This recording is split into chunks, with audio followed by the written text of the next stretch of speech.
Welcome to Achievers Academy Shivamogga. ಆತ್ಮೀಯ ಸ್ಪರ್ಧಾರ್ಥಿ ಮಿತ್ರರೇ, ಹಿಂದಿನ ತರಗತಿಗಳಲ್ಲಿ MBA ಎಂಟ್ರೆನ್ಸ್ ಎಕ್ಸಾಮ್ ಯಾವೆಲ್ಲ ಎಕ್ಸಾಮ್ಗಳು ಬರುತ್ತೆ ಅಥವಾ ನೀವು ಯಾಕೆ MBA ಮಾಡಬೇಕು, MBA ಮಾಡಿದರೆ ಯಾವೆಲ್ಲ ಬೆನಿಫಿಟ್ಸ್ ಇರುತ್ತೆ ನಿಮಗೆ, ಅಥವಾ MBA ಮಾಡಬೇಕಾದ್ರೆ ನೀವು ಯಾವೆಲ್ಲ ಎಕ್ಸಾಮ್ಸ್ಗಳನ್ನು ಅಟೆಂಡ್ ಮಾಡ್ತಾ ಹೋಗಬೇಕು ಅನ್ನೋದನ್ನ ಡಿಸ್ಕಸ್ ಮಾಡಿದ್ವಿ. ಇವತ್ತು ಅದೇ ರೀತಿ ಈ ಪ್ರೊಫೆಷನಲ್ ಕೋರ್ಸಸ್ ಆಫ್ಟರ್ ಗ್ರಾಜ್ಯುಯೇಷನ್ ಅಂತ ಹೇಳ್ತೀವಿ. ಅದರಲ್ಲಿ MBA ಎಕ್ಸಾಮ್ ಅಥವಾ MBA ಎಂಟ್ರೆನ್ಸ್ ಎಕ್ಸಾಮ್ ಏನಿದೆ ಅದರಲ್ಲಿ ಡಿಫ್ರೆಂಟ್ ಎಕ್ಸಾಮ್ಸ್ ಬರ್ತಾ ಹೋಗುತ್ತೆ. ಆ ಎಕ್ಸಾಮ್ಗಳ ನಡುವಿನ ಡಿಫ್ರೆನ್ಸ್ ಏನು ಅಂತ ನೋಡ್ತಾ ಹೋಗೋಣ. ಯಾವ ಎಕ್ಸಾಮ್ ಯಾವ ರೀತಿ ಇರುತ್ತೆ ಅಥವಾ ಒಂದು ಎಕ್ಸಾಮ್ ಇನ್ನೊಂದು ಎಕ್ಸಾಮಿಗೆ ಕಂಪೇರ್ ಮಾಡಿದ್ರೆ ಚೇಂಜಸ್ ಇರುತ್ತೆ. ಎಲ್ಲ ಎಕ್ಸಾಮ್ ಒಂದೇ ರೀತಿ ಇರೋದಿಲ್ಲ ನಿಮಗೆ. ಒಂದೊಂದು ಎಕ್ಸಾಮ್ ಒಂದೊಂದು ರೀತಿ ಇರುತ್ತೆ. ಆ ಎಕ್ಸಾಮ್ಗಳ ನಡುವಿನ ಡಿಫ್ರೆನ್ಸ್, ಅದು ನ್ಯಾಷನಲ್ ಲೆವೆಲ್ ಎಕ್ಸಾಮ್ ಆಗಿರ್ಬೋದು ಅಥವಾ ನಿಮಗೆ ಸ್ಟೇಟ್ ಲೆವೆಲ್ ಎಕ್ಸಾಮ್ ಆಗಿರ್ಬೋದು ಅಥವಾ ಇನ್ಸ್ಟಿಟ್ಯೂಟ್ ಲೆವೆಲ್ ಅಲ್ಲಿ ನಡೆಸುವಂತಹ ಎಕ್ಸಾಮ್ಸ್ಗಳಾಗಿರ್ಬೋದು. ಈ ಎಕ್ಸಾಮ್ಗಳ ನಡುವಿನ ಡಿಫ್ರೆನ್ಸ್ ಏನು ಅನ್ನೋದು ನಿಮಗೆ ಗೊತ್ತಿರಬೇಕಾಗತ್ತೆ. ಹಾಗಾಗಿ ಯಾಕಂದ್ರೆ ಕ್ಯಾಟ್ ಆಗಿರ್ಬೋದು, CMAT ಆಗಿರ್ಬೋದು, ಮ್ಯಾಟ್ ಆಗಿರ್ಬೋದು ಅಥವಾ XAT ಆಗಿರ್ಬೋದು, ಎಲ್ಲ ಒಂದೇ ರೀತಿ ಇರಲ್ಲ ಎಕ್ಸಾಮ್ಗಳು. ಒಂದು ಎಕ್ಸಾಮ್ ಇನ್ನೊಂದು ಎಕ್ಸಾಮಿಗೆ ಕಂಪೇರ್ ಮಾಡಿದ್ರೆ ಡಿಫ್ರೆಂಟ್ ಆಗಿರುತ್ತೆ. ಹಾಗಾಗಿ ನಿಮಗೆ ಏನು ಡಿಫ್ರೆಂಟ್ ಎಂಟ್ರೆನ್ಸ್ ಎಕ್ಸಾಮ್ ಇದೆ MBAಗೆ, ಆ ಎಕ್ಸಾಮ್ಗಳ ನಡುವಿನ ಡಿಫ್ರೆನ್ಸ್ ಅನ್ನು ನಾನು ಇವತ್ತು ಈ ಕ್ಲಾಸಲ್ಲಿ ಡಿಸ್ಕಸ್ ಮಾಡ್ತಾ ಹೋಗ್ತೀನಿ. ನಿಮಗೆ ಗೊತ್ತಿದೆ, ಆಲ್ರೆಡಿ ಪ್ರೀವಿಯಸ್ ಕ್ಲಾಸಲ್ಲಿ ನೀವು MBA ಎಂಟ್ರೆನ್ಸ್ ಎಕ್ಸಾಮ್ ಯಾವ್ದಾದಿದೆ ಅನ್ನೋದನ್ನ ನೋಡಿದ್ದೀರಾ. ಅದು ಸ್ಟೇಟ್ ವೈಸ್ ಅಲ್ಲಿ ಆಗಿರ್ಬೋದು ಅಥವಾ ನ್ಯಾಷನಲ್ ವೈಸ್ ಅಲ್ಲಿ ಆಗಿರ್ಬೋದು ಅಥವಾ ಇನ್ಸ್ಟಿಟ್ಯೂಟ್ ಲೆವೆಲ್ ಅಲ್ಲಿ ಆಗಿರ್ಬೋದು. ಇದು ನೀವು ಪ್ರೀವಿಯಸ್ ಕ್ಲಾಸಲ್ಲೂ ಕೂಡ ನೋಡಿದ್ರಿ. ನ್ಯಾಷನಲ್ ಲೆವೆಲ್ ಅಲ್ಲಿ ಬಂದ್ರೆ ನಿಮಗೆ ಫಸ್ಟ್ ಎಕ್ಸಾಮ್ ಇರೋದು ಕ್ಯಾಟ್ ಇರುತ್ತೆ ಅಥವಾ CMAT ಇರುತ್ತೆ ಅಥವಾ ನೆಕ್ಸ್ಟ್ ಮ್ಯಾಟ್ ಇರುತ್ತೆ ಅಥವಾ ಅದೇ ರೀತಿ XAT ಅಂತ ಹೇಳ್ತೀವಿ ಅಥವಾ ATMA ಆಗಿರ್ಬೋದು ಅಥವಾ GMAT ಆಗಿರ್ಬೋದು. ಸ್ಟೇಟ್ ಲೆವೆಲ್ ಅಲ್ಲಿ ನಿಮಗೆ ಸ್ಟೇಟ್ ವೈಸ್ ಬರ್ತಾ ಹೋಗುತ್ತೆ. ಕರ್ನಾಟಕ ಆದ್ರೆ KMAT ಇರುತ್ತೆ ಅಥವಾ ಅದೇ ರೀತಿ KPGCET ಅಂತ ಹೇಳ್ತೀವಿ ಅಥವಾ ಕರ್ನಾಟಕ PGCET ಅಂತ ಹೇಳ್ತೀವಿ. ಮಹಾರಾಷ್ಟ್ರ ಇರುತ್ತೆ, ಒಡಿಸ್ಸಾ ಇರುತ್ತೆ, ಆಂಧ್ರ ಪ್ರದೇಶ ಇರುತ್ತೆ ನಿಮಗೆ, ತೆಲಂಗಾಣ ಮತ್ತೆ ತಮಿಳುನಾಡುಗಳು ಇರುತ್ತೆ. ಅದೇ ರೀತಿ ಇನ್ಸ್ಟಿಟ್ಯೂಟ್ ಲೆವೆಲ್ ಅಲ್ಲಿ ಆದ್ರೆ IIFT, IBSAT, TISSNET, KITEE, MICAT, IRMASAT, SNAP. ಇದಿಷ್ಟು ನೀವು ಪ್ರೀವಿಯಸ್ ಕ್ಲಾಸಲ್ಲೂ ಕೂಡ ನೋಡಿದ್ರಿ. ಯಾವೆಲ್ಲ ಎಕ್ಸಾಮ್ಸ್ಗಳು ನಿಮಗೆ ಸಿಗ್ತಾ ಹೋಗುತ್ತೆ ಅಥವಾ ನೀವು ಯಾವ ಎಕ್ಸಾಮ್ಸನ್ನ ಬರೆದ್ರೆ ನಿಮಗೆ ಯಾವ ಕಾಲೇಜ್ಗಳು ಸಿಗತ್ತೆ ಅನ್ನೋದು. ಕ್ಯಾಟ್ ಬರೆದ್ರೆ ಅದು IIM ಅಲ್ಲಿ ನೀವು MBAನ ಮಾಡ್ಬೋದು, ಇಂಡಿಯನ್ ಇನ್ಸ್ಟಿಟ್ಯೂಟ್ ಆಫ್ ಮ್ಯಾನೇಜ್ಮೆಂಟ್ ಅಲ್ಲಿ. ಅದೇ ರೀತಿ ಬೇರೆ ಬೇರೆ ಎಕ್ಸಾಮ್ಗಳನ್ನ ಕಂಡಕ್ಟ್ ಮಾಡ್ತಾ ಹೋಗ್ತಾರೆ. ಹಾಗಾದ್ರೆ ಈ ನ್ಯಾಷನಲ್ ಲೆವೆಲ್ ಎಕ್ಸಾಮ್ಸ್ಗಳು ಏನಿದೆ, ಕ್ಯಾಟ್ ಆಗಿರ್ಬೋದು, CMAT ಆಗಿರ್ಬೋದು, ಮ್ಯಾಟ್ ಆಗಿರ್ಬೋದು, ಈ ಎಕ್ಸಾಮ್ಗಳು ಯಾವ ರೀತಿ ಇರುತ್ತೆ, ಆ ಎಕ್ಸಾಮಲ್ಲಿ ಒಂದು ಎಕ್ಸಾಮಿಗೆ ಕ್ಯಾಟಿಗೆ ಕಂಪೇರ್ ಮಾಡಿದ್ರೆ ಮ್ಯಾಟ್ ಯಾವ ರೀತಿ ಡಿಫರ್ ಆಗಿರುತ್ತೆ ಅಥವಾ ಡಿಫ್ರೆಂಟ್ ಆಗಿರುತ್ತೆ, ಅದೇ ರೀತಿ CMAT ಮತ್ತು ಮ್ಯಾಟ್ ಕಂಪೇರ್ ಮಾಡಿದ್ರೆ ಯಾವ ರೀತಿ ಡಿಫ್ರೆನ್ಸ್ ಇರುತ್ತೆ. ಆ ಡಿಫ್ರೆನ್ಸನ್ನು ನಾನು ಇವತ್ತು ನಿಮ್ಮೊಂದಿಗೆ ಡಿಸ್ಕಸ್ ಮಾಡ್ತಾ ಹೋಗ್ತೀನಿ. ಯಾಕಂದರೆ ನಿಮಗೆ ಈ ಡಿಫ್ರೆನ್ಸ್ ಗೊತ್ತಿದ್ರೆ ನೀವು ನೆಕ್ಸ್ಟು ಕ್ಯಾಟನ್ನು ಚೂಸ್ ಮಾಡಬೇಕು ಅಥವಾ ಮ್ಯಾಟ್ ಎಕ್ಸಾಮ್ ಬರೀಬೇಕು ಅಥವಾ CMAT ಎಕ್ಸಾಮ್ ಬರೀಬೇಕು ಅನ್ನೋದನ್ನ ನೀವು ಈಸಿಯಾಗಿ ಡಿಸೈಡ್ ಮಾಡ್ಬೋದು. ಹಾಗಾಗಿ ನಾನು ಇವತ್ತೇನು ನಿಮ್ಮೊಂದಿಗೆ ಡಿಸ್ಕಸ್ ಮಾಡ್ತಾ ಹೋಗ್ತೀನಿ, ಇದು ನಿಮಗೆ ಒಂದು ಬೇಸ್ ಆಗಿರುತ್ತೆ. ಯಾವ ರೀತಿ ಕ್ಯಾಟ್ ಎಕ್ಸಾಮ್ ಬರುತ್ತೆ ಅಥವಾ ಯಾವ ರೀತಿ ಮ್ಯಾಟ್ ಎಕ್ಸಾಮ್ ಬರುತ್ತೆ ಅಂತ. ನಿಮಗೊಂದು ಡೀಟೇಲ್ ಪಿಕ್ಚರನ್ನು ನಾನು ಕೊಡ್ತಾ ಹೋಗ್ತೀನಿ. ಬೇಸ್ಡ್ ಆನ್ ದಟ್ ನೀವೇನು ಮಾಡಿ ಕ್ಯಾಟ್ ಬರೀಬೇಕು ಅಥವಾ ಮ್ಯಾಟ್ ಬರೀಬೇಕು ಅನ್ನೋದನ್ನ ಡಿಸೈಡ್ ಮಾಡ್ಕೊಳ್ಳಿ. ಅದೇ ರೀತಿ ನಾವು ಇವತ್ತು ಎಕ್ಸಾಮ್ಸ್ಗಳನ್ನು ನೋಡೋದಾದ್ರೆ ನ್ಯಾಷನಲ್ ಲೆವೆಲ್ ಎಕ್ಸಾಮ್ಸ್ ಏನಿದೆ ಅಲ್ಲಿ ನಾವು ಡಿಫ್ರೆನ್ಸನ್ನು ನೋಡ್ತಾ ಹೋಗೋಣ. ಅದು ಮ್ಯಾಟ್, ಕ್ಯಾಟ್ ಆ್ಯಂಡ್ CMAT ಆಗಿರ್ಬೋದು. Differences between cat, mat and CMAT ಅಂತ ಹೇಳ್ತೀವಿ ಅಥವಾ differences between other national level exams ಆಗಿರ್ಬೋದು. ಯಾವ ರೀತಿ ಡಿಫ್ರೆನ್ಸಸ್ ಬರುತ್ತೆ ಅನ್ನೋದನ್ನ ಇವತ್ತು ನಾವು ನೋಡ್ತಾ ಹೋಗೋಣ. ಫಸ್ಟ್ ನಾನು ಕ್ಯಾಟ್, CMAT ಮತ್ತು ಮ್ಯಾಟ್ ಎಕ್ಸಾಮನ್ನು ತಗೊಳ್ತೀನಿ. ಇಲ್ಲಿ ಯಾವ ರೀತಿ ಕ್ಯಾಟ್ ಅನ್ನೋದು CMATಗೆ ಡಿಫ್ರೆಂಟ್ ಆಗಿರುತ್ತೆ ಅಥವಾ ಕ್ಯಾಟ್ ಅನ್ನುವಂತಹ ಎಕ್ಸಾಮು ಮ್ಯಾಟಿಗೆ ಕಂಪೇರ್ ಮಾಡಿದರೆ ಯಾವ ರೀತಿ ಡಿಫ್ರೆಂಟ್ ಆಗಿರುತ್ತೆ. ನಾನಿಲ್ಲಿ ಕೆಲವೊಂದು ಕಾಂಪೋನೆಂಟನ್ನ, ಮೋಸ್ಟ್ ಇಂಪಾರ್ಟೆಂಟ್ ಕಾಂಪೋನೆಂಟ್ ಏನಿದೆ ಆ ಕಾಂಪೋನೆಂಟನ್ನ ತಗೊಂಡ್ಬಿಟ್ಟು ಕ್ಯಾಟ್, CMAT ಮತ್ತು ಮ್ಯಾಟ್ ನಡುವೆ ಡಿಫ್ರೆನ್ಶಿಯೇಟ್ ಮಾಡ್ತಾ ಹೋಗ್ತೀನಿ. ಯಾವ ರೀತಿ ಎಕ್ಸಾಮು ಡಿಫ್ರೆಂಟ್ ಆಗಿರುತ್ತೆ ಅಂತ. ಫಸ್ಟ್ ಅದರಲ್ಲಿ ಕಾಂಪೋನೆಂಟ್ ಅಲ್ಲಿ ಬಂದ್ರೆ ಕಂಡಕ್ಟಿಂಗ್ ಬಾಡಿ. ಯಾರು ಕ್ಯಾಟ್ ಅನ್ನ ಕಂಡಕ್ಟ್ ಮಾಡ್ತಾರೆ, CMAT ಅನ್ನ ಯಾರು ಕಂಡಕ್ಟ್ ಮಾಡ್ತಾರೆ, ಅದೇ ರೀತಿ ಮ್ಯಾಟ್ ಎಕ್ಸಾಮ್ ಅನ್ನ ಯಾರು ಕಂಡಕ್ಟ್ ಮಾಡ್ತಾರೆ. ಇದು ನಮಗೆ ಗೊತ್ತಿರಬೇಕಾಗತ್ತೆ. ಅದೇ ಕಂಡಕ್ಟಿಂಗ್ ಬಾಡಿಗೆ ಬಂದ್ರೆ ನಿಮಗೆ ಕ್ಯಾಟ್ ಅನ್ನ ಕಂಡಕ್ಟ್ ಮಾಡುವಂಥದ್ದು ಇಂಡಿಯನ್ ಇನ್ಸ್ಟಿಟ್ಯೂಟ್ ಆಫ್ ಮ್ಯಾನೇಜ್ಮೆಂಟ್ ಅಂತ ಹೇಳ್ತೀವಿ ಅಥವಾ ಅದನ್ನ ನಾವು IIM ಅಂತ ಹೇಳ್ತೀವಿ. ಇದು ನಿಮಗೆ ನಾನಿಲ್ಲಿ ಶಾರ್ಟ್ ಫಾರ್ಮ್ ಅಲ್ಲಿ ರೆಪ್ರೆಸೆಂಟ್ ಮಾಡ್ತಾ ಹೋಗಿದ್ದೀನಿ, IIM. ಅದೇ ರೀತಿ CMAT ಬಂದ್ರೆ national testing agency. National testing agency ಅವರು CMAT ಅನ್ನ ಕಂಡಕ್ಟ್ ಮಾಡ್ತಾರೆ, ಕ್ಯಾಟ್ ಅನ್ನ ಇಂಡಿಯನ್ ಇನ್ಸ್ಟಿಟ್ಯೂಟ್ ಆಫ್ ಮ್ಯಾನೇಜ್ಮೆಂಟ್ ಅವರು ಕಂಡಕ್ಟ್ ಮಾಡ್ತಾರೆ. ನೆಕ್ಸ್ಟ್ ಮ್ಯಾಟ್ ಅನ್ನ ಆಲ್ ಇಂಡಿಯಾ ಮ್ಯಾನೇಜ್ಮೆಂಟ್ ಅಸೋಸಿಯೇಷನ್ ಆಗಿರ್ಬೋದು ಅಥವಾ ಅದಕ್ಕೆ ಸಪರೇಟ್ ಆದಂತಹ ಒಂದು ಅಸೋಸಿಯೇಷನ್ ಇರುತ್ತೆ. ಅಸೋಸಿಯೇಷನ್ ಅವರು ಈ ಎಕ್ಸಾಮ್ ಅನ್ನ ಕಂಡಕ್ಟ್ ಮಾಡ್ತಾ ಬರ್ತಾರೆ, ಮ್ಯಾನೇಜ್ಮೆಂಟ್ ಆಪ್ಟಿಟ್ಯೂಡ್ ಟೆಸ್ಟ್. ಸೊ ಇದು ನಿಮಗೆ ಕಂಡಕ್ಟಿಂಗ್ ಆರ್ಗನೈಸೇಷನ್ ಅಥವಾ ಕಂಡಕ್ಟಿಂಗ್ ಬಾಡಿ ಆಯ್ತು. ನೆಕ್ಸ್ಟ್ ಕ್ವಶನ್ಸ್ಗಳಿಗೆ ಬಂದರೆ ನಿಮಗೆ ಕ್ಯಾಟಲ್ಲಿ ಟೋಟಲ್ ಆಗಿ 100 ಕ್ವಶನ್ಸ್ ಇರುತ್ತೆ. ಸೊ ಇದನ್ನ ಕಂಪ್ಲೀಟ್ ಆಗಿ ನೀವು ಅಬ್ಸರ್ವ್ ಮಾಡ್ತಾ ಹೋಗಿ. ಸೊ ಒಂದೊಂದು ಎಕ್ಸಾಮಲ್ಲಿ ಒಂದೊಂದು ರೀತಿ ಇರುತ್ತೆ. ಒಂದರಲ್ಲಿ 100 ಕ್ವಶನ್ಸ್ ಇದ್ರೆ ಇನ್ನೊಂದರಲ್ಲಿ ನಿಮಗೆ 150 ಅಥವಾ 200 ಕ್ವಶನ್ಸ್ ಇರುತ್ತೆ. ಹಾಗಾಗಿ ಈ ಪ್ರತಿಯೊಂದು ಇನ್ಫಾರ್ಮೇಷನ್ಗಳು ನಿಮಗೆ ಗೊತ್ತಿರಬೇಕಾಗತ್ತೆ. ಟೋಟಲ್ ಕ್ವಶನ್ಸ್ 100 ಇರುತ್ತೆ ಕ್ಯಾಟಲ್ಲಿ. ಸೊ ಅದೇ ರೀತಿ ಸಿ ಮ್ಯಾಟಲ್ಲೂ ಕೂಡ 100 ಕ್ವಶನ್ಸ್ ಇರುತ್ತೆ. ಬಟ್ ಇನ್ ಕೇಸ್ ಆಫ್ ಮ್ಯಾಟಲ್ಲಿ ಬಂದರೆ ಚೇಂಜಸ್ ಆಗುತ್ತೆ, ಅದು 200 ಕ್ವಶನ್ಸ್ ಇರುತ್ತೆ. ಸೊ ಮ್ಯಾಟಲ್ಲಿ 100 ಕ್ವಶನ್ಸ್ ಇರೋದಿಲ್ಲ, ಕ್ಯಾಟ್ ಮತ್ತು ಸಿ ಮ್ಯಾಟಲ್ಲಿ 100 ಕ್ವಶನ್ಸ್ ಇರುತ್ತೆ. ಅದೇ ರೀತಿ ಮ್ಯಾಟಿಗೆ ಬಂದರೆ ನಿಮಗೆ 200 ಕ್ವಶನ್ಸ್ ಇರುತ್ತೆ. ಸೊ ನೆಕ್ಸ್ಟ್ ಟೈಪ್ ಆಫ್ ಕ್ವಶನ್ಸ್ಗೆ ಬಂದರೆ, ಹಾಗಾದರೆ ಆ 100-200 ಕ್ವಶನ್ಸ್ಗಳಲ್ಲಿ ಯಾವ ಟೈಪ್ಸಲ್ಲಿ ಇರುತ್ತೆ? ಸೊ ಅದು ಕ್ಯಾಟಲ್ಲಿ ಬಂದರೆ ನಿಮಗೆ both MCQs and non MCQs ಅಂತ ಹೇಳ್ತೀವಿ. ಅಂದರೆ ಮಲ್ಟಿಪಲ್ ಚಾಯ್ಸ್ ಕ್ವಶನ್ಸು ಇರುತ್ತೆ ಕ್ಯಾಟಲ್ಲಿ, ಅದೇ ರೀತಿ ನಾನ್ ಮಲ್ಟಿಪಲ್ ಚಾಯ್ಸ್ ಕ್ವಶನ್ಸ್ ಕೂಡ ಇರುತ್ತೆ. ಎರಡೂ ರೀತಿಯ ಕ್ವಶನ್ಸ್ಗಳು ನಿಮಗೆ ಕ್ಯಾಟ್ ಎಕ್ಸಾಮ್ಗಳಲ್ಲಿ ಕೇಳ್ತಾ ಹೋಗ್ತಾರೆ. ಸಿ ಮ್ಯಾಟಲ್ಲಿ ಓನ್ಲಿ MCQs ಮಾತ್ರ ಇರುತ್ತೆ ನಿಮಗೆ, ಅಂದರೆ ಮಲ್ಟಿಪಲ್ ಚಾಯ್ಸ್ ಕ್ವಶನ್ಸ್ಗಳನ್ನು ಮಾತ್ರ ಕೇಳ್ತಾರೆ. ನೆಕ್ಸ್ಟ್ ಮ್ಯಾಟ್ ಎಕ್ಸಾಮ್ಗಳಲ್ಲಿ ಬಂದರೆ ಇಲ್ಲೂ ಕೂಡ ಓನ್ಲಿ ಮಲ್ಟಿಪಲ್ ಚಾಯ್ಸ್ ಕ್ವಶನ್ಸ್ ಅನ್ನ ಕೇಳ್ತಾ ಹೋಗ್ತಾರೆ. ಸೊ ಹಾಗಾಗಿ ಇದು ನಿಮಗೆ ಗೊತ್ತಿರಲೇಬೇಕಾಗತ್ತೆ. ನೀವು ಕ್ಯಾಟ್ ಎಕ್ಸಾಮನ್ನು ಅಟೆಂಡ್ ಮಾಡ್ತಾ ಇದ್ದೀರಾ ಅಂದರೆ both multiple choice question and non multiple choice questions ಕೂಡ ಇರುತ್ತೆ. ಅದೇ ಸಿ ಮ್ಯಾಟ್ ಆ್ಯಂಡ್ ಮ್ಯಾಟ್ ಆದರೆ ಓನ್ಲಿ ಮಲ್ಟಿಪಲ್ ಚಾಯ್ಸ್ ಕ್ವಶನ್ಸ್ಗಳು ನಿಮಗೆ ಇರುತ್ತೆ.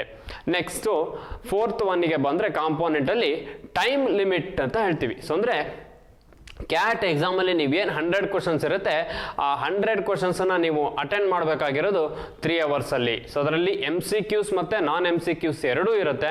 ಸೊ ಟೋಟಲ್ ಟೈಮ್ಸ್ ಬಂದುಬಿಟ್ಟು ನಿಮಗೆ 3 ಅವರ್ಸನ್ನು ಕೊಡ್ತಾರೆ, ಅಥವಾ ಅದನ್ನು 180 ಮಿನಿಟ್ಸ್ ಅಂತಲೂ ರೆಪ್ರೆಸೆಂಟ್ ಮಾಡ್ತಾರೆ. ಹಾಗಾಗಿ ಸೊ ಅದು ನಿಮಗೆ ಗೊತ್ತಿರಲಿ.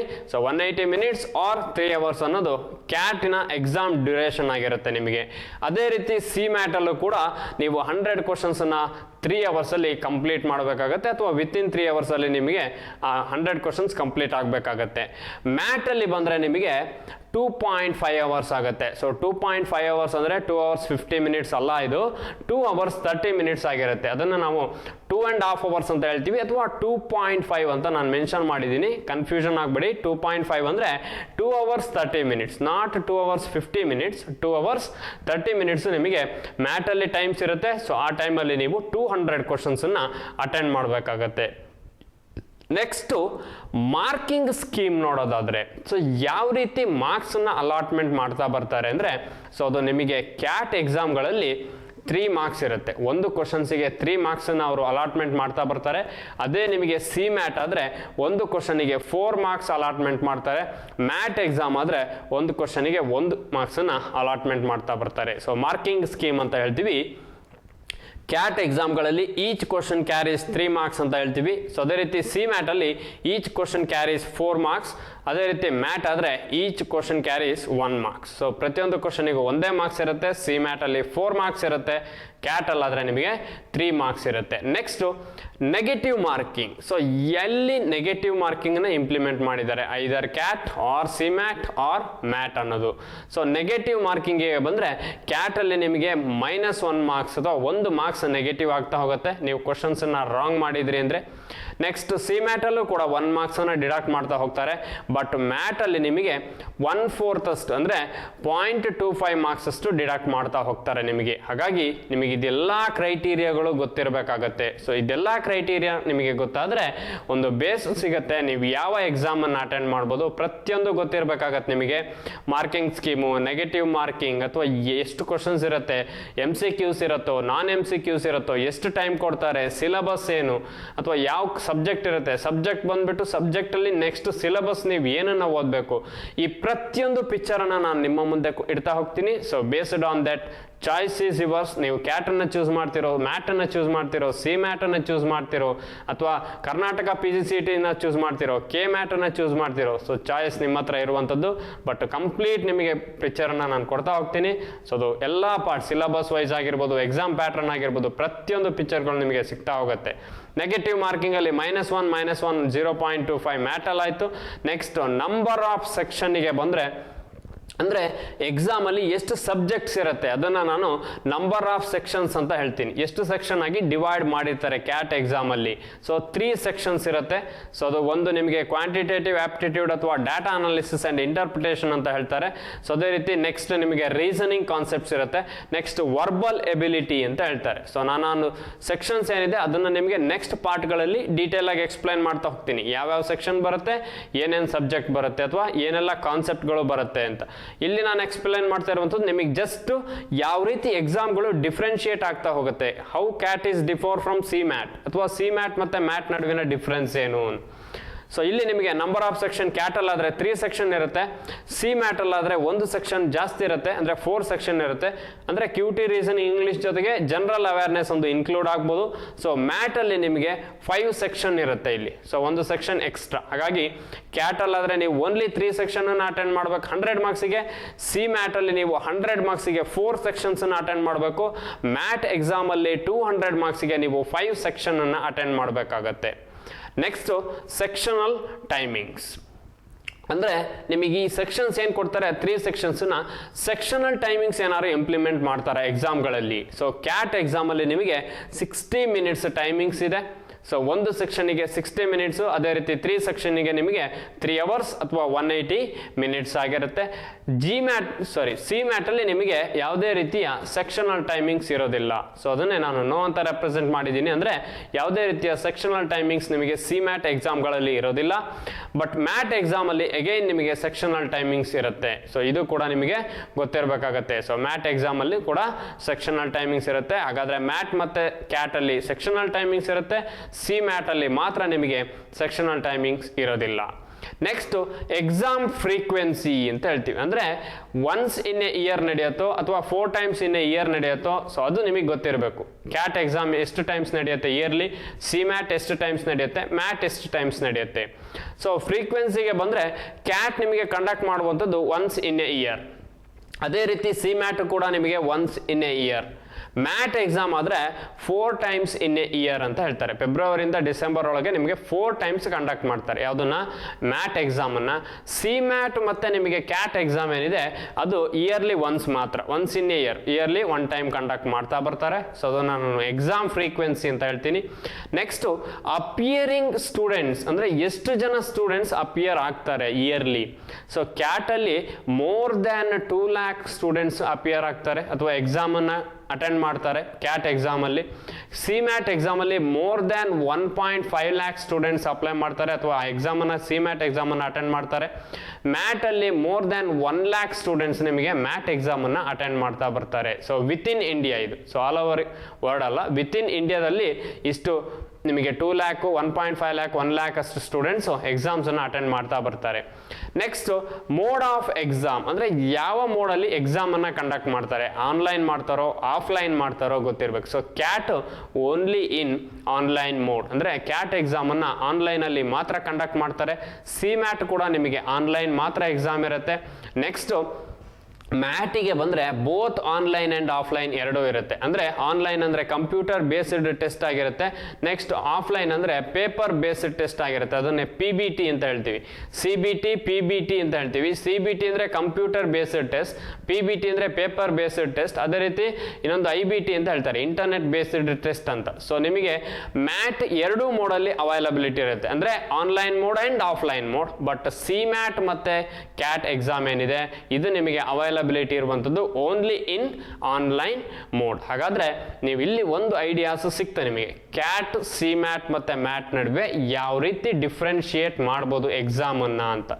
ಸೊ ಬೇಸ್ಡ್ ಆನ್ ದಟ್ ನಾನು ನಿಮಗೆ ನೆಕ್ಸ್ಟ್ ಪಾರ್ಟ್ಗಳಲ್ಲಿ ಇನ್ನು ಕ್ಯಾಟ್ ಎಕ್ಸಾಮಲ್ಲಿ ಯಾವೆಲ್ಲ ಸೆಕ್ಷನ್ ಇರುತ್ತೆ, ಯಾವ ಸೆಕ್ಷನಲ್ಲಿ ನೀವು ಏನನ್ನು ಓದಬೇಕು ಅಥವಾ ಯಾವ ಕಾನ್ಸೆಪ್ಟ್ಸ್ ಓದ್ತೀರಾ, ಸೊ ಅದನ್ನು ಕೂಡ ನಾನು ನಿಮ್ಮೊಂದಿಗೆ ಡಿಸ್ಕಸ್ ಮಾಡ್ತಾ ಹೋಗ್ತೇನೆ.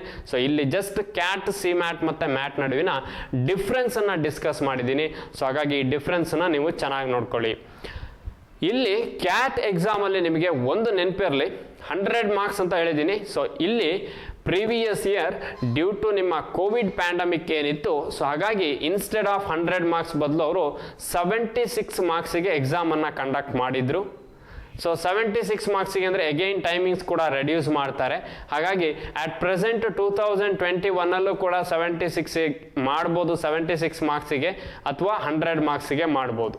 ಯೂಶುವಲಿ ಕ್ಯಾಟ್ ಎಕ್ಸಾಮನ್ನು ಕಂಡಕ್ಟ್ ಮಾಡುವಂಥದ್ದು 100 ಮಾರ್ಕ್ಸಿಗೆ, but previous year due to COVID pandemic ಇದ್ದಿದ್ದರಿಂದ ನಿಮಗೆ 76 ಮಾರ್ಕ್ಸಿಗೆ ಮಾಡಿದ್ರು. ಹಾಗಾಗಿ ಅದು ಗೊತ್ತಿರಬೇಕಾಗತ್ತೆ. ಸೊ ಮತ್ತೆ ನೀವೆಲ್ಲೋ ನೆಟ್ಟಲ್ಲಿ ಸರ್ಚ್ ಮಾಡಿ 76 ಮಾರ್ಕ್ಸಿಗೆ ಅಂತ ರೆಡಿ ಆಗಬೇಡಿ. ಆಟ್ ಪ್ರೆಸೆಂಟ್ ಏನಿದೆ ನಿಮಗೆ, ಆ ಅಟ್ ಪ್ರೆಸೆಂಟ್ ನೀವು ನೋಟಿಫಿಕೇಶನ್ನ ನೋಡ್ಕೊಳ್ಳಿ. ಬೇಸ್ಡ್ ಆನ್ ದಟ್ ಎಕ್ಸಾಮನ್ನು ಅಪ್ಲೈ ಮಾಡಿ ನೀವು ಅಟೆಂಡ್ ಮಾಡ್ತಾ ಹೋಗ್ಬೋದು. ಯಾವುದೇ ಕಾರಣಕ್ಕೂ ನೀವು ಓಲ್ಡ್ ನೋಟಿಫಿಕೇಶನ್ ನೋಡಬೇಡಿ. ನೀವು ಎಕ್ಸಾಮ್ ಅಪ್ಲೈ ಮಾಡಬೇಕಾದ್ರೆ ನೋಟಿಫಿಕೇಶನ್ ನೋಡ್ಕೊಂಡ್ಬಿಟ್ಟು ಎಕ್ಸಾಮನ್ನು ಅಪ್ಲೈ ಮಾಡ್ತಾ ಹೋಗಿ. ಸೊ ಇದು ನಿಮಗೆ ಕ್ಯಾಟ್, ಸಿ ಮ್ಯಾಟ್ ಮತ್ತು ಮ್ಯಾಟ್ ನಡುವಿನ ಒಂದು ಕಂಪ್ಲೀಟ್ ಪಿಕ್ಚರ್ ಆಯಿತು. ಯಾವ ರೀತಿ ಡಿಫ್ರೆನ್ಶಿಯೇಟ್ ಆಗುತ್ತೆ ಕ್ಯಾಟ್ ಮತ್ತು ಮ್ಯಾಟ್ ಎಕ್ಸಾಮ್ ಆಗಿರ್ಬೋದು ಅಥವಾ cat and C mat exam ಆಗಿರ್ಬೋದು. ಅದೇ ರೀತಿ ಇನ್ನು ನಿಮಗೆ ನ್ಯಾಷನಲ್ ಲೆವೆಲಲ್ಲಿ ಎಕ್ಸಾಮ್ಸ್ಗಳು ಸಿಗ್ತಾ ಹೋಗುತ್ತೆ MBAಗೆ ಎಂಟ್ರೆನ್ಸ್ ಪಡ್ಕೊಳ್ಳಿಕ್ಕೆ. ಸೊ ಆ ಎಕ್ಸಾಮ್ಸನ್ನು ಡಿಫ್ರೆನ್ಶಿಯೇಟ್ ಯಾವ ರೀತಿ ಆಗುತ್ತೆ ಅಂತ ನೋಡ್ತಾ ಹೋಗೋಣ. ಸೊ ಅದು ನಿಮಗೆ ಸೆಕೆಂಡ್ ಪಾರ್ಟಲ್ಲಿ ಅಥವಾ ಕಾಂಪೋನೆಂಟ್ ಇಲ್ಲೂ ಕೂಡ ಅದೇ ಡಿಫ್ರೆನ್ಸಸ್ ಇರುವಂಥದ್ದು. ಬಟ್ ನಿಮ್ಮ ಕ್ಯಾಟ್ ಮತ್ತು XATಗೆ ಡಿಫ್ರೆನ್ಸ್ ಇದೆ. ಸೊ XAT, ATMA, GMAT ಇದು ಕೂಡ ನ್ಯಾಷನಲ್ ಲೆವೆಲಲ್ಲಿ ನೀವು MBA ಎಂಟ್ರೆನ್ಸ್ ಎಕ್ಸಾಮನ್ನು ಅಥವಾ MBAಗಾಗಿರುವಂತಹ ಎಂಟ್ರೆನ್ಸ್ ಎಕ್ಸಾಮ್ ಆಗಿರುತ್ತೆ. ಅದು XAT ಆಗಿರ್ಬೋದು, ATMA ಆಗಿರ್ಬೋದು ಅಥವಾ GMAT ಆಗಿರ್ಬೋದು. ಸೊ ಇದು ಕೂಡ ನಿಮ್ಮ ನ್ಯಾಷನಲ್ ಲೆವೆಲ್ ಎಕ್ಸಾಮ್ ಆಗಿರುತ್ತೆ. ಸೊ ಹಾಗಾಗಿ ಇಲ್ಲೂ ನಿಮಗೆ ಡಿಫ್ರೆನ್ಶಿಯೇಟ್ ಗೊತ್ತಿರಬೇಕಾಗಿರುತ್ತೆ. ನೀವು ಯಾವ ಎಕ್ಸಾಮನ್ನು ಅಟೆಂಡ್ ಮಾಡ್ತೀರಾ ಅಥವಾ ಎಲ್ಲ ಎಕ್ಸಾಮನ್ನು ಅಟೆಂಡ್ ಮಾಡ್ತೀರೋ, ಸೊ ಚಾಯ್ಸ್ ನಿಮ್ಮ ಹತ್ರನೇ ಇರುವಂಥದ್ದು ಅಥವಾ ಚಾಯ್ಸ್ ನಿಮಗೆ ಬಿಟ್ಟಂಥದ್ದು. ಹಾಗಾಗಿ ಇಲ್ಲಿ ನೀವು XATನ ಅಟೆಂಡ್ ಮಾಡ್ತಿರೋ, ATMA ಅಟೆಂಡ್ ಮಾಡ್ತಿರೋ, GMATನೋ ಅಥವಾ ಕ್ಯಾಟೋ ಅನ್ನೋದನ್ನ ನೀವು ಚಾಯ್ಸ್ ಮಾಡ್ಕೋಬೇಕಾಗತ್ತೆ. ಅಗೈನ್ ಕಂಡಕ್ಟಿಂಗ್ ಬಾಡಿ ಬಂದರೆ ನಿಮಗೆ ಕಾಂಪೋನೆಂಟಲ್ಲಿ XATನ ಕಂಡಕ್ಟ್ ಮಾಡುವಂಥದ್ದು XLRIE ಅಂತ ಹೇಳ್ತೀವಿ. ಸೊ ಎಕ್ಸೇವರ್ ಲೇಬರ್ ರಿಸೋರ್ಸ್ ಆರ್ಗನೈಸೇಷನ್ ಅಥವಾ ಇನ್ಸ್ಟಿಟ್ಯೂಟ್ ಅಂತ ಹೇಳ್ತೀವಿ ಇದನ್ನು. ಸೊ ಇದೊಂದು ಇನ್ಸ್ಟಿಟ್ಯೂಟ್, ಅವ್ರ ಮುಖಾಂತರ XAT ಎಕ್ಸಾಮನ್ನು ಕಂಡಕ್ಟ್ ಮಾಡ್ತಾರೆ. ATMAನ ನಿಮಗೆ ಕಂಡಕ್ಟ್ ಮಾಡುವಂಥದ್ದು ಅಗೈನ್ ನ್ಯಾಷನಲ್ ಟೆಸ್ಟಿಂಗ್ ಏಜೆನ್ಸಿ ATMAನ ಕಂಡಕ್ಟ್ ಮಾಡುವಂಥದ್ದು. ನೆಕ್ಸ್ಟ್ GMATನ ಕಂಡಕ್ಟ್ ಮಾಡುವಂಥದ್ದು again general management association of council ಅಂತ ಹೇಳ್ತೀವಿ. ಸೊ ಅಥವಾ ಗ್ರಾಜ್ಯುಯೇಷನ್ ಮ್ಯಾನೇಜ್ಮೆಂಟ್ ಅಸೋಸಿಯೇಷನ್ ಕೌನ್ಸಿಲ್ ಅಂತ ಹೇಳ್ತೀವಿ. ಸೊ ಈ ಗ್ರಾಜ್ಯುಯೇಷನ್ ಮ್ಯಾನೇಜ್ಮೆಂಟ್ ಅಸೋಸಿಯೇಷನ್ ಕೌನ್ಸಿಲ್ ಏನಿದೆ ಅವರು GMATನ ಕಂಡಕ್ಟ್ ಮಾಡ್ತಾ ಹೋಗ್ತಾರೆ. ಸೊ ಇದೆಲ್ಲ ನಿಮಗೆ ಎಕ್ಸಾಮ್ ಕಂಡಕ್ಟ್ ಮಾಡುವಂತಹ ಒಂದು ಅಥಾರಿಟಿ, ಅಥವಾ XAT ಎಕ್ಸಾಮನ್ನು ಕಂಡಕ್ಟ್ ಮಾಡೋದಾಗಿರ್ಬೋದು ಅಥವಾ ATMA ಆಗಿರ್ಬೋದು ಅಥವಾ GMAT ಆಗಿರ್ಬೋದು. ಸೊ ನೆಕ್ಸ್ಟ್ ಟೋಟಲ್ ಕ್ವಶನ್ಸಿಗೆ ಬಂದರೆ XAT ಎಕ್ಸಾಮಲ್ಲಿ ನಿಮಗೆ 100 ಕ್ವಶನ್ಸ್ ಇರುತ್ತೆ. ATMA ಎಕ್ಸಾಮಲ್ಲಿ ನಿಮಗೆ 180 ಕ್ವಶನ್ಸ್ ಇರುತ್ತೆ. GMAT ಎಕ್ಸಾಮ್ ಆದರೆ ನಿಮಗೆ 200 ಕ್ವಶನ್ಸ್ ಇರುತ್ತೆ. ಸೊ ಇಲ್ಲಿ ಅಗೈನ್ ಚೇಂಜಸ್ ಇದೆ. ನಂಬರ್ ಆಫ್ ಕ್ವಶನ್ಸನ್ನು ಕಾನ್ಸಂಟ್ರೇಟ್ ಮಾಡ್ತಾ ಹೋಗಿ. ಟೈಪ್ ಆಫ್ ಕ್ವಶನ್ಸಲ್ಲಿ ಅಥವಾ ಟೋಟಲ್ ಕ್ವಶನ್ಸಲ್ಲಿ ನಿಮಗೆ XAT ಆದರೆ 100 ಕ್ವಶನ್ ಇರುತ್ತೆ, ATMA ಆದರೆ 180 ಕ್ವಶನ್ಸ್ ಇರುತ್ತೆ, GMAT ಆದರೆ 200 ಕ್ವಶನ್ಸ್ ಇರುತ್ತೆ. ನೆಕ್ಸ್ಟು ಟೈಪ್ ಆಫ್ ಕ್ವಶನಲ್ಲಿ ಸೊ MCQs, XAT ಆದರೂ ನಿಮಗೆ MCQs ಅಂದರೆ ಮಲ್ಟಿಪಲ್ ಚಾಯ್ಸ್ ಕ್ವಶನ್ಸ್ ಇರುತ್ತೆ. ATMA ಆದರೂ ಕೂಡ ಮಲ್ಟಿಪಲ್ ಚಾಯ್ಸ್ ಕ್ವಶನ್ಸೇ ಇರುತ್ತೆ. GMAT ಆದರೂ ಕೂಡ ಮಲ್ಟಿಪಲ್ ಚಾಯ್ಸ್ ಕ್ವಶನ್ಸೇ ಇರುತ್ತೆ. ನೆಕ್ಸ್ಟ್ ಟೈಮ್ ಲಿಮಿಟಿಗೆ ಬಂದರೆ XAT ಎಕ್ಸಾಮನ್ನು ನೀವು 180 ಮಿನಿಟ್ಸಲ್ಲಿ 100 ಕ್ವಶನ್ಸನ್ನು ಅಟೆಂಡ್ ಮಾಡಬೇಕು. ನೆಕ್ಸ್ಟ್ ATMA ಆದರೆ 180 ಕ್ವಶನ್ಸನ್ನು ನೀವು 180 ಮಿನಿಟ್ಸಲ್ಲಿ ಕಂಪ್ಲೀಟ್ ಮಾಡಬೇಕಾಗತ್ತೆ. ನೆಕ್ಸ್ಟ್ GMAT ಆದರೆ 200 ಕ್ವಶನ್ಸನ್ನು ನೀವು 3 hours 30 minutesಲ್ಲಿ ಅಟೆಂಡ್ ಮಾಡಬೇಕಾಗತ್ತೆ. ಬಟ್ ನಿಮಗೆ ಕೆಲವೊಂದು ಕಡೆ ಇದನ್ನು 3 hours 7 minutes ಅಂತ ಹೇಳ್ತಾರೆ. ಅಂದರೆ 7 minutes ಅಂದರೆ ಒಂದು ಸೆಕ್ಷನ್ ಆದಮೇಲೆ ನಿಮಗೆ ಬ್ರೇಕ್ ಕೊಡ್ತಾ ಹೋಗ್ತಾರೆ. ಹಾಗಾಗಿ 3 hours 7 minutes ನಿಮ್ಮ ಆ್ಯಕ್ಚುಯಲ್ ಟೈಮ್ ಅಥವಾ ಟೋಟಲ್ ಟೈಮಿಗೆ ಬಂದರೆ 3 hours 30 minutes ಆಗಿರುತ್ತೆ. ಹಾಗಾಗಿ 200 ಕ್ವಶನ್ಸನ್ನು ನೀವು 3 hours 30 minutesಲ್ಲಿ ಅಟೆಂಡ್ ಮಾಡಬೇಕು. 180 ಕ್ವಶನ್ಸನ್ನು 180 minutesಲ್ಲಿ ಮಾಡಬೇಕು. 100 ಕ್ವಶನ್ಸನ್ನು 180 minutesಲ್ಲಿ ಅಟೆಂಡ್ ಮಾಡಬೇಕಾಗತ್ತೆ. ಇದು ನಿಮ್ಮ time limit in XAT, ATMA and GMAT. Next marking ಸ್ಕೀಮಿಗೆ ಬಂದರೆ, ಸೊ XATಲ್ಲೂ ಕೂಡ ನಿಮಗೆ ಒಂದು ಕ್ವಶನಿಗೆ 1 ಮಾರ್ಕ್ಸನ್ನು ಅಲಾಟ್ಮೆಂಟ್ ಮಾಡ್ತಾ ಹೋಗ್ತಾರೆ. So each question carries 1 marks each. Again ATMAಲ್ಲೂ ಕೂಡ 1 marks ಇರುತ್ತೆ ಒಂದು ಕ್ವಶನಿಗೆ. GMAT ಕೂಡ 1 marks ಇರುತ್ತೆ ನಿಮಗೆ. ನೆಗೆಟಿವ್ ಮಾರ್ಕಿಂಗಿಗೆ ಬಂದರೆ XATಯಲ್ಲಿ 0.25 ಅಂದರೆ 1/4 ಆಫ್ ದಿ ಟೋಟಲ್ ಮಾರ್ಕ್ಸ್ ಅಂತ ಹೇಳ್ತೀವಿ. ಸೊ ಟೋಟಲ್ ಮಾರ್ಕ್ಸ್ ಏನಿದೆ ಅದರ 1/4 ಅಷ್ಟು ಡಿಡಕ್ಟ್ ಆಗ್ತಾ ಹೋಗುತ್ತೆ ಅಥವಾ 0.25 marks ಡಿಡಕ್ಟ್ ಆಗುತ್ತೆ. ATMAಲ್ಲೂ ಕೂಡ ಸೇಮ್ ಮಾರ್ಕ್ಸ್. ಅದೇ ರೀತಿ ನಿಮಗೆ GMATಲ್ಲೂ ಕೂಡ 0.25 marks ಡಿಡಕ್ಟ್ ಆಗ್ತಾ ಹೋಗುತ್ತೆ. ನೆಕ್ಸ್ಟ್ ನಂಬರ್ ಆಫ್ ಸೆಕ್ಷನ್ಗೆ ಬಂದರೆ, ಸೊ ನೆಗೆಟಿವ್ ಮಾರ್ಕಿಂಗ್ ಆಯಿತು ನಿಮಗೆ. ನಂಬರ್ ಆಫ್ ಸೆಕ್ಷನ್ಗೆ ಬಂದರೆ, ಸೊ ಇಲ್ಲಿ 4 ಸೆಕ್ಷನ್ ಇರುತ್ತೆ. ಅಂದರೆ XAT ಎಕ್ಸಾಮ್ ಏನಿದೆ ಇದರಲ್ಲಿ ನೀವು 4 ಸೆಕ್ಷನನ್ನು ಅಟೆಂಡ್ ಮಾಡಬೇಕಾಗತ್ತೆ. ATM ಅಲ್ಲಿ ನಿಮಗೆ 6 ಸೆಕ್ಷನ್ಸ್ ಇರುತ್ತೆ. ಅಂದರೆ ಇರುವಂಥದ್ದು 3 ಸಬ್ಜೆಕ್ಟ್ ನಿಮಗೆ, analytical reasoning, quantitative aptitude, English.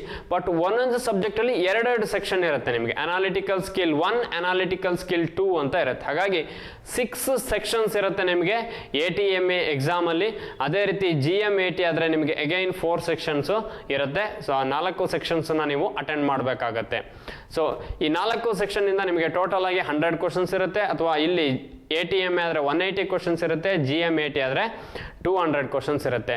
Next sectional ಟೈಮಿಂಗ್ಸಿಗೆ ಬಂದರೆ XAT ಎಕ್ಸಾಮಲ್ಲಿ ನಿಮಗೆ ಸೆಕ್ಷನಲ್ ಟೈಮಿಂಗ್ಸ್ ಇರೋದಿಲ್ಲ. ATMA ಎಕ್ಸಾಮಲ್ಲಿ ನಿಮಗೆ ಸೆಕ್ಷನಲ್ ಟೈಮಿಂಗ್ಸ್ ಇದೆ.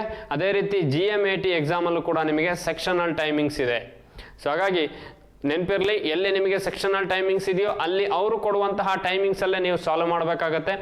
ಯಾವ ಎಕ್ಸಾಮಲ್ಲಿ ಸೆಕ್ಷನಲ್ ಟೈಮಿಂಗ್ಸ್ ಇರಲ್ಲೋ ನಿಮ್ಮ ಕನ್ವೀನಿಯೆಂಟ್ ನೀವು ಯಾವುದನ್ನಾದರೂ ಚೂಸ್ ಮಾಡ್ಕೋಬೋದು. ಯಾವ ಸೆಕ್ಷನ್ಸನ್ನು ಬೇಕಾದರೂ ಅಟೆಂಡ್ ಮಾಡ್ಬೋದು, ಅಥವಾ ನಿಮ್ಮ ಕನ್ವೀನಿಯೆಂಟ್ ಆಗಿ ಟೈಮನ್ನು ಯೂಸ್ ಮಾಡ್ಕೊಳ್ಬೋದು. ನೀವು ಟೋಟಲ್ ಟೈಮನ್ನು ನೀವು ಯಾವ ರೀತಿ ಬೇಕಾದ್ರೂ ಯೂಸ್ ಮಾಡ್ಕೊಳ್ಬೋದು. ಹಾಗಾಗಿ XATಯಲ್ಲಿ ನಿಮಗೆ ಸೆಕ್ಷನಲ್ ಟೈಮಿಂಗ್ ಇರೋದಿಲ್ಲ, ATMA ಮತ್ತು GMATಯಲ್ಲಿ ಸೆಕ್ಷನಲ್ ಟೈಮಿಂಗ್ಸ್ ಇರುತ್ತೆ. ಎಕ್ಸಾಮ್ ಫ್ರೀಕ್ವೆನ್ಸಿ ಅಂದರೆ ಎಕ್ಸಾಮನ್ನು ಇಯರ್ಲಿ ಎಷ್ಟು ಟೈಮ್ಸ್ ಕಂಡಕ್ಟ್ ಮಾಡ್ತಾರೆ. XAT ಎಕ್ಸಾಮನ್ನು ನಿಮಗೆ ಇಯರ್ಲಿ 1 ಟೈಮ್ ಕಂಡಕ್ಟ್ ಮಾಡ್ತಾರೆ. ATMA ಅವರು ನಿಮಗೆ 4 ಟೈಮ್ಸ್ ಇಯರ್ಲಿ ಎಕ್ಸಾಮನ್ನು ಕಂಡಕ್ಟ್ ಮಾಡ್ತಾರೆ. GMAT ಅವರು ಕೂಡ ನಿಮಗೆ 4 ಟೈಮ್ಸ್ ಎಕ್ಸಾಮನ್ನು ಕಂಡಕ್ಟ್ ಮಾಡ್ತಾರೆ. ಸೊ ಹಾಗಾಗಿ ಇದು ನಿಮಗೆ ಗೊತ್ತಿರಬೇಕಾಗತ್ತೆ ಎಷ್ಟು ಟೈಮ್, ಯಾಕಂದರೆ ನೀವು ಯಾವಾಗ ಎಕ್ಸಾಮ್ ಕಂಡಕ್ಟ್ ಮಾಡ್ತಾರೆ, ನೀವು ಯಾವಾಗ ಅಪ್ಲೈ ಮಾಡಬೇಕು ಅಥವಾ ಯಾವಾಗ ಎಕ್ಸಾಮ್ಸ್ ಇರುತ್ತೆ ಅನ್ನೋದನ್ನು ನೋಡ್ಕೊಳ್ಬೇಕಾಗತ್ತೆ. XAT ಇಯರ್ಲಿ ಒನ್ಸ್ ಮಾತ್ರ ಕಾಲ್ ಫಾರ್ ಮಾಡುವಂಥದ್ದು, ATMA yearly 4 times call for ಮಾಡ್ತಾರೆ, GMAT ನಿಮಗೆ ಇಯರ್ಲಿ 4 ಟೈಮ್ಸ್ ಕಾಲ್ ಫಾರ್ ಮಾಡ್ತಾರೆ. ನೆಕ್ಸ್ಟು ಅಪಿಯರಿಂಗ್ ಸ್ಟೂಡೆಂಟ್ಸಿಗೆ ಬಂದರೆ, ನಂಬರ್ ಆಫ್ ಸ್ಟೂಡೆಂಟ್ಸ್ ಅಪಿಯರಿಂಗಿಗೆ ಬಂದರೆ XATನ more than 1 lakh students yearly attend ಮಾಡ್ತಾರೆ.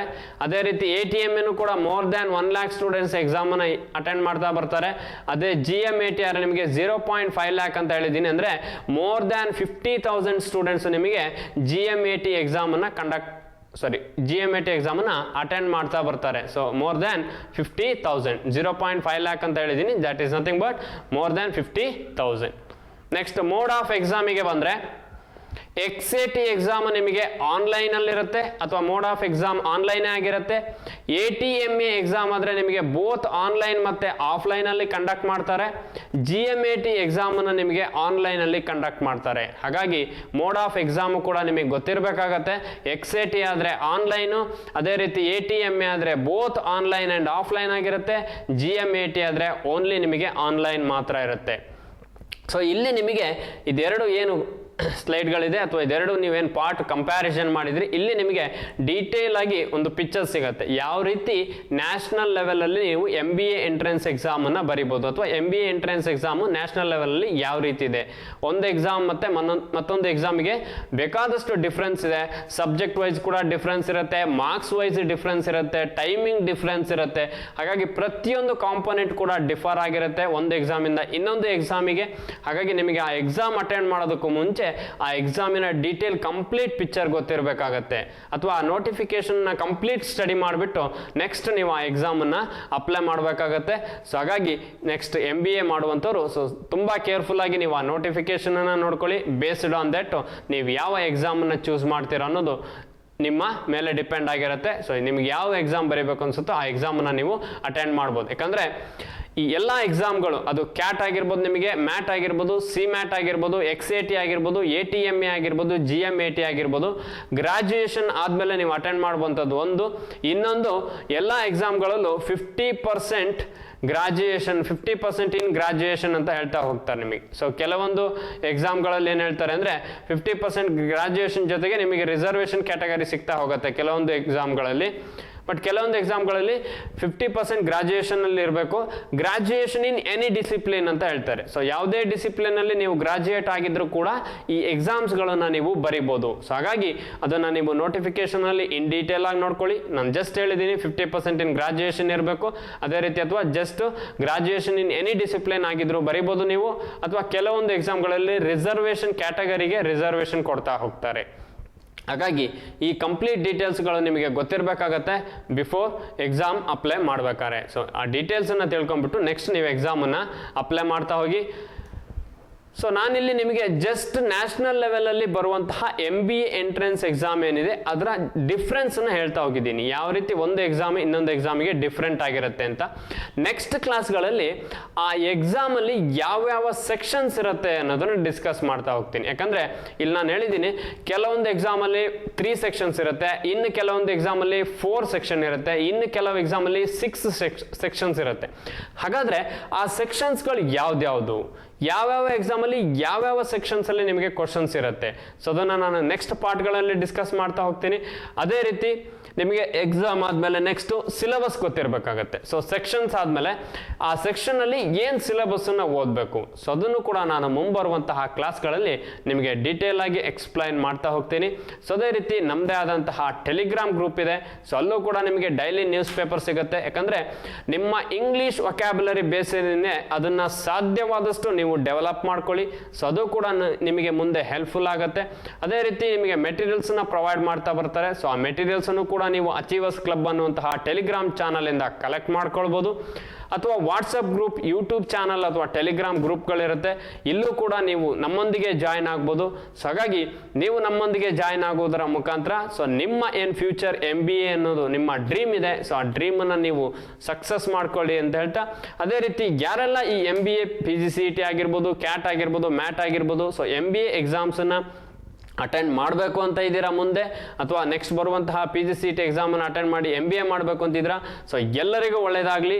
Wish you all the best from my side ಅಂತ ಹೇಳ್ತಾ ಸೊ ನಾನು ಈ ಕ್ಲಾಸನ್ನು ವೈಂಡ್ ಅಪ್ ಮಾಡ್ತಾ ಇದ್ದೀನಿ. Thank you for watching. Thank you.